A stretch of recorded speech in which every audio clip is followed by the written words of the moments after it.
Hi, I'm Raegan, and this critter made that hole. So let me ask you, this critter dig a hole and they didn't know what is Raegan.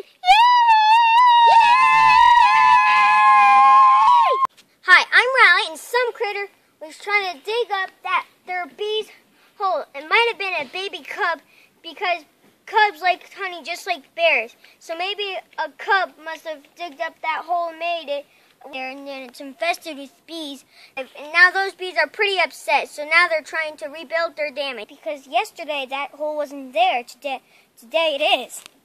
When I was asleep, those critters dig the hole and there are a lot of bees there, and those critters are not gonna give up because they're mad and not acting. Yay!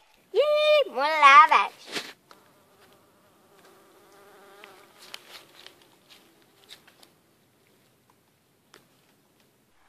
You're standing close to them, Daddy.